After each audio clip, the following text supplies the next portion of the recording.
Hello दोस्तों, आज हम लोग एक सीरीज़ देखेंगे जो क्लास 12th की सीरीज़ होगी। इसमें सारे क्वेश्चंस हमारे बायोलॉजी के होंगे और कैसे होंगे, चैप्टर वाइज क्वेश्चन होंगे। इसमें सबसे पहली यूनिट क्या है हमारी, जनन की है। फर्स्ट यूनिट जनन है। इसका फर्स्ट चैप्टर क्या है हमारा, फर्स्ट चैप्टर है पुष्पी पादपों में लैंगिक प्रजनन, sexual reproduction in flowering plant. इससे संबंधित हम लोग क्वेश्चन देखेंगे एमसीक्यू बेस पर प्लस शॉर्ट क्वेश्चंस। जितने भी एमसीक्यू बेस क्वेश्चन है हमारे या शॉर्ट क्वेश्चन है वो सब इस सीरीज़ में देखेंगे हम लोग।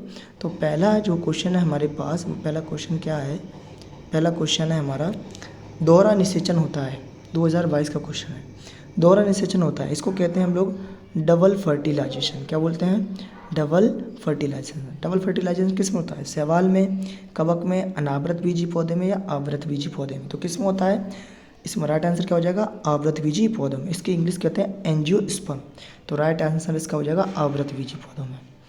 सेकंड क्वेश्चन क्या हमारा, सेकंड क्वेश्चन है निम्नलिखित में से कौन सा आवासीय फल नहीं पूछा है। इसमें आवासीय फल नहीं है, तो कौन सा नहीं है, सेब, स्ट्रॉबेरी, अखरोट या आम। तो कौन सा नहीं है, आम नहीं है। इसका राइट आंसर क्या हो जाएगा, आम। चलिए अगला क्वेश्चन देखते हैं हम लोग। अगला क्वेश्चन क्या हमारा, अगला क्वेश्चन है आवृत बीजी पौधों का भ्रूणपोष होता है, या दूसरी वे में कैसे पूछते हैं आपसे क्वेश्चन, भ्रूणपोष की कोशिकाएं होती हैं द्विगुणित, बहुगुणित, त्रिगुणित, अगुणित। उसके इंग्लिश में कहते हैं डिप्लॉयड, इसको कहते हैं पॉलीप्लॉयड, इसको कहते हैं ट्रिप्लॉयड, इसको कहते हैं हैप्लॉयड। तो इसका राइट आंसर क्या हो जाएगा, इसका राइट आंसर हो जाएगा हैप्लॉयड। क्या हो जाएगा, हैप्लॉयड। इसको हम लोग एन या एक्स से प्रदर्शित करते हैं, ठीक है ना। चलिए अगला क्वेश्चन क्या, अगला हमारा क्वेश्चन अच्छा क्वेश्चन है हमारा, आवृत बीजी पौधों के भ्रूणपोष में गुणसूत्र की संख्या। तो गुणसूत्र की संख्या पूछी गई आवृत बीजी पौधों में कितनी होती है, 22 और 23 में पूछा है। 2x, 3x, x या इनमें से कोई नहीं। तो राइट आंसर हो जाएगा इसका 2x। क्या हो जाएगा, 2x होती है। चलिए अगला क्वेश्चन क्या हमारा, अगला क्वेश्चन देखना, द्विनिषेचन का तात्पर्य, किससे तात्पर्य है ये, दो नरयुग्मकों का अंडकोशिका से संयोजन। खा क्या है, एक नरयुग्मक का अंडकोशिका से तथा दूसरे का द्वितीयक केंद्रक से संयोजन। इसका यही सेकंड वाला ही राइट आंसर हो जाएगा। इसमें क्या बता रहा है, जो पहला नरयुग्मक है वो किससे मिलेगा, एग सेल्स, इसको इंग्लिश में कहते हैं एग सेल। पहला नरयुग्मक किससे मिलेगा, एग सेल। और दूसरा जो नरयुग्मक है हमारा वो मिलेगा द्वितीयक केंद्रक से, इसको कहते हैं सेकेंडरी न्यूक्लियस। इसको कहते हैं पहला नरयुग्मक जब एग सेल से मिल जाए और दूसरा नरयुग्मक किससे मिल जाए, द्वितीयक केंद्रक यानी सेकेंडरी न्यूक्लियस से मिल जाएगा, तो इस क्रिया को कहते हैं हम लोग डबल फर्टिलाइजेशन यानी कि दोहरा निषेचन। चलिए अगला क्वेश्चन क्या है हमारा, अगला क्वेश्चन है हमारा बीजांड का वह स्थान जहाँ बीजांड ग्रंथ जुड़ा होता है उसे क्या कहते हैं भाई। बीजांड ग्रंथ किससे जुड़ा होता है, निवाक से, नाविका या हाइलम, केंद्रक, माइक्रोपाइल। तो किससे जुड़ा होता है, नाविका से जुड़ा होता है। किससे जुड़ा होता है, नाविका जुड़ा ग्रंथ होता है उसे क्या कहते हैं, नाविका कहते हैं। क्या कहते हैं, नाविका। चलिए अगला क्वेश्चन इंपॉर्टेंट क्वेश्चन है भाई, इंपॉर्टेंट क्वेश्चन है, आईएमपी लगा देना इस पर। 112 लघु बीजाणुओं के निर्माण हेतु लघु बीजाणु मात्र कोशिकाओं में कितने अर्धसूत्री विभाजन होंगे। किस में पूछ रहे हैं, मदर कोशिका, मात्र कोशिका मतलब मदर सेल में कितने अर्धसूत्री विभाजन होंगे भाई, 56 होंगे, 28 होंगे, 112, 224, कितने होंगे, 28 होंगे। कितने होंगे, 28 अर्धसूत्री विभाजन होंगे। चलिए अगला क्वेश्चन क्या है, अगला क्वेश्चन है हमारा भारतीय भ्रूण विज्ञान के जनक किसे कहा जाता है। भारतीय भ्रूण विज्ञान को क्या बोलते हैं इंग्लिश में, एम्ब्रियोलॉजी। क्या बोलते हैं, एम्ब्रियोलॉजी। तो भ्रूण विज्ञान के जनक किसे कहा जाता है, रामउदार, बीएन प्रसाद, पीएन मेहता या पी महेश्वरी। तो इसका राइट आंसर हो जाएगा पी महेश्वरी। क्या राइट आंसर हो जाएगा, पी महेश्वरी। चलिए अगला क्वेश्चन देखते हैं। अगला क्वेश्चन है हमारे पास, एक प्रारूपिक आवृत बीजी परागकोश, परागकोश को इंग्लिश में बोलते हैं एंथर। क्या बोलते हैं, एंथर, जिसमें पोलेन ग्रेन भरे हुए रहते हैं ना। चलिए तो क्या बोला है इसमें, एक प्रारूपिक आवृत बीजी परागकोश में लघु बीजाणु धानियों की संख्या, लघु बीजाणु धानियों की संख्या कितनी होती है, आपको पता होना चाहिए कितनी होती है, 4 होती है। कितनी होती है, 4 होती है। चलिए अगला क्वेश्चन क्या है, अगला क्वेश्चन है हमारा 10वां क्वेश्चन, एक ही पादप के एक पुष्प के परागकणों का दूसरे पुष्प के वर्तिकाग्र तक का स्थानांतरण क्या कहलाता है भाई। क्या कहलाता है, स्वयुग्मन, सजात पुष्पी परागण, पर निषेचन या अनुम्नमिलीय परागण। तो क्या कहलाता है इसका, क्या कहलाता है भाई, राइट आंसर इसका 10वें का क्या हो जाएगा, इसका हो जाएगा सजात पुष्पीय परागण। क्या हो जाएगा, बी वाला, यानी कि सजात पुष्पीय परागण राइट आंसर हो जाएगा। चलिए अगला क्वेश्चन हम लोग देख लेते हैं। अगला क्वेश्चन क्या है हमारे पास, 11वां क्वेश्चन देखते हैं। 11वां है साल्विया या सैल्विया बोल सकते हैं इसको, क्या बोल सकते हैं, सैल्विया में परागण होता है जल द्वारा, कीट द्वारा, वायु द्वारा, इनमें से कोई नहीं। तो किसके द्वारा होता है, कीट द्वारा होता है। ये भी इंपॉर्टेंट क्वेश्चन है हमारा, कीट द्वारा। चलिए अगला क्वेश्चन हम लोग देखते हैं। अगला क्वेश्चन क्या है हमारे पास, अगला क्वेश्चन है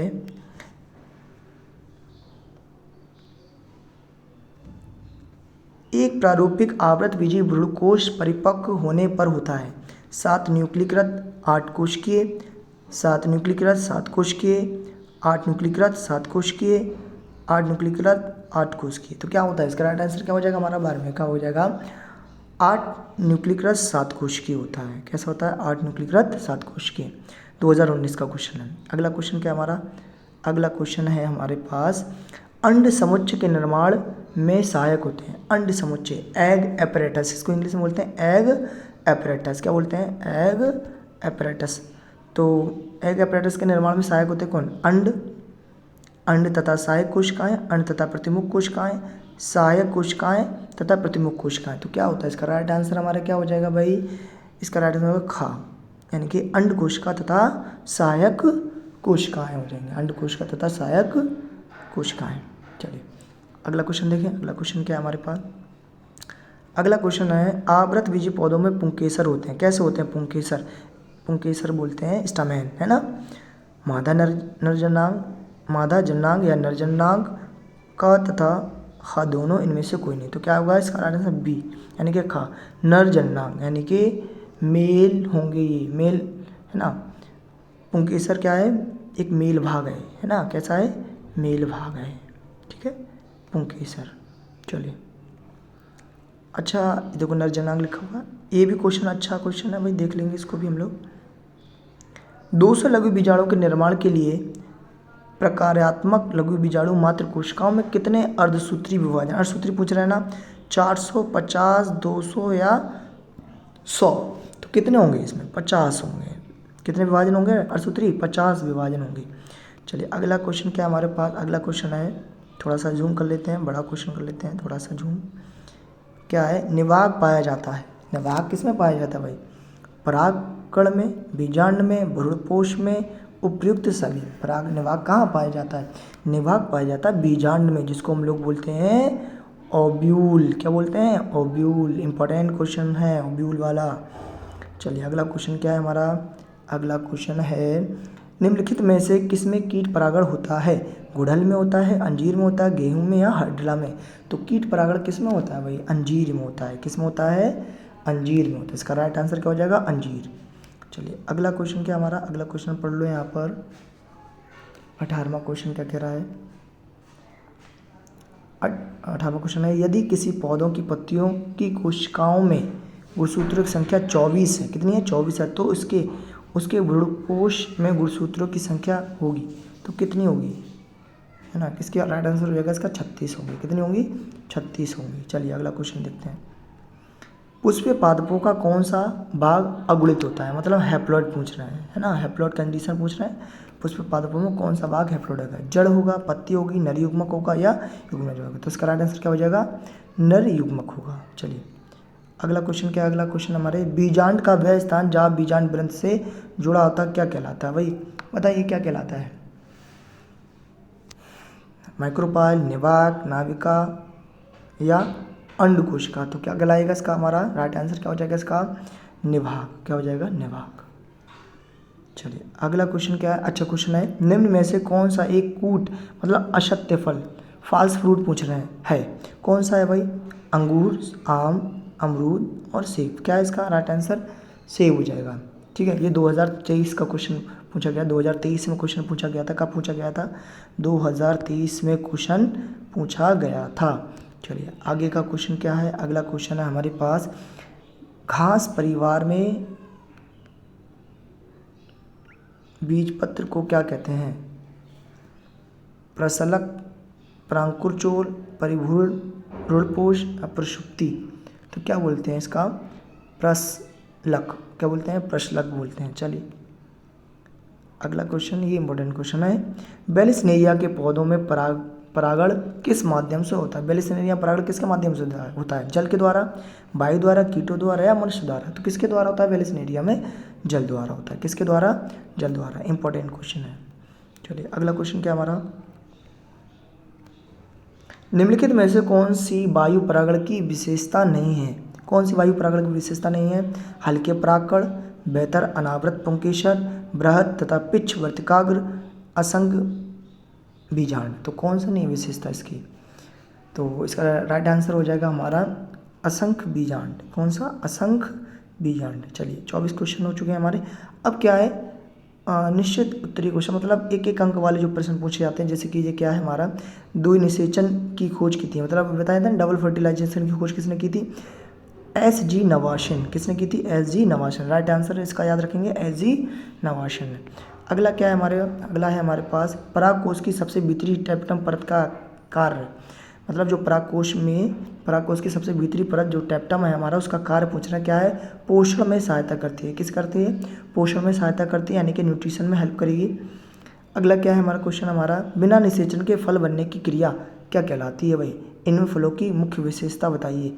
बिना निषेचन के फल बनने की क्रिया क्या कहलाएगी? अनिषेक फलन कहलाएगी। इंग्लिश में बोलते हैं पार्थेनोकार्पीय फल बीज रहित होते हैं। कैसे होते हैं? बीज रहित होते हैं।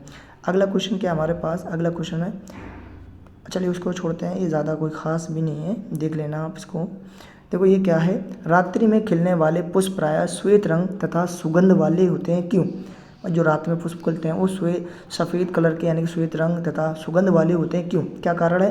रात्रि में, आंसर क्या है इसका? रात्रि में कीटों को आकर्षित करने के कारण ही पुष्प श्वेत व सुगंध वाले होते हैं। रात्रि में क्या करते हैं? कीटों को आकर्षित करते हैं ये, उसी के कारण ये श्वेत यानी कि सफ़ेद और सुगंध वाले होते हैं। अच्छा चलिए इसको भी छोड़ते हैं, थोड़ा सा आगे देखते हैं हम लोग। आगे क्या है अगला, दो बीजों के नाम लिखिए जिनमें बीज के परिपक्व होने से पूर्ण रूपोज विकासशील भ्रूण द्वारा उपभोग, क्या बोला? भ्रूण द्वारा उपभोग कर लिया जाता है। तो कौन कौन से हैं आपके? इमली, सेब, मटर आदि। कौन कौन से? इमली, सेब, मटर आदि। एक क्वेश्चन अच्छा है, जल परागित दो पौधों के नाम, जो जल के द्वारा परागण होता है जिनमें, वो कौन कौन से? हाइड्रा और टाइफा। क्या है? हाइड्रा और टाइफा। 20 का क्वेश्चन है, 2020 में पूछा गया। अगला क्वेश्चन क्या है, थोड़ा जल्दी जल्दी देख रहे हैं हम लोग क्वेश्चन को। पराग स्त्रीकेसर संघर्ष के लिए कौन सा उत्तरदायी है? तो कौन सा उत्तरदायी है भाई? देखिए यहाँ पर, परागकण स्त्रीकेसर के वर्तिकाग्र से स्रावित रसायनों के फलस्वरूप परस्पर संघर्ष होता है।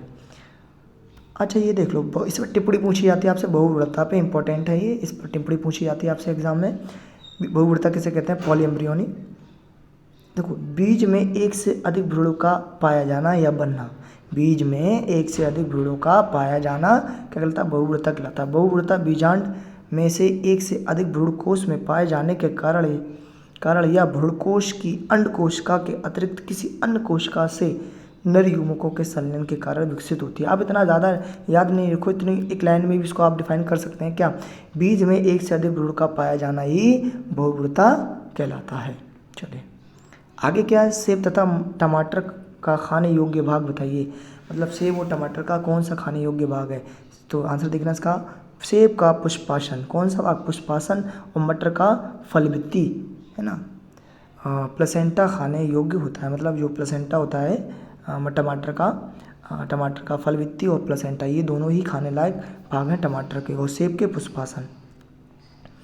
अच्छा ये देखिए, भारतीय भ्रूण विज्ञान का पिता अभी बताया था पी माहेश्वरी, है ना, पी माहेश्वरी। अच्छा ग्लूकोज के अंदर का, चलो इसको छोड़ते हैं, इसको आगे देखते हैं। आगे क्या है, जरायुजी अंकुरण किस पौधों में पाया जाता है? जरायुजी अंकुरण किस पौधे में पाया जाता है? राइजोफोरा में पाया जाता है। किसे पाया जाता है? राइजोफोरा में पाया जाता है। पॉलीगोनम प्रकार के ग्लूकोज में कितने केंद्रक उपस्थित होते हैं? पॉलीगोनम के प्रकार में ग्लूकोज कितने केंद्रक उपस्थित होते हैं? तो आंसर क्या हो जाएगा, पॉलीगोनम प्रकार के ग्लूकोज में 8 केंद्रक उपस्थित होते हैं। कितने? 8 केंद्रक। अगला क्वेश्चन क्या है, अगला क्वेश्चन देखते हैं हम लोग, जौ के 100 बीज के दाने बनाने के लिए कितने अर्धसूत्री विभाजन की आवश्यकता होती है? तो कितने अर्धसूत्री विभाजन करना पड़ेंगे? 25 अर्धसूत्री विभाजन करना पड़ेंगे। आगे क्वेश्चन है, भ्रूणपोष का विकास आवृतबीजी पौधों में किस प्रक्रिया के फलस्वरूप होता है? तो किस प्रक्रिया के फलस्वरूप होता है भाई? आंसर देखना, भ्रूणपोष का विकास दोहरा निषेचन एवं त्रिक संलयन के कारण होता है। ठीक है। अच्छा देखिए, टैप्टम का क्या कार्य, अभी बताया था टैप्टम का कार्य परागकणों को पोषण प्रदान करना होता है। क्या? पोषण प्रदान करना होता है। अपयुग्मन से आप क्या समझते हैं? अपयुग्मन से आप क्या समझते हैं? अपयुग्मन को हम लोग कहते हैं एपोगेमी। अगुणित भ्रूणकोश के अंड के अतिरिक्त मतलब अलावा किसी अन्य कोशिका से भ्रूण बनने की क्रिया को एपोगेमी कहते हैं, यानी कि अपयुग्मन कहते हैं। चलिए आज के लिए फिर इतना ही, बस, धन्यवाद।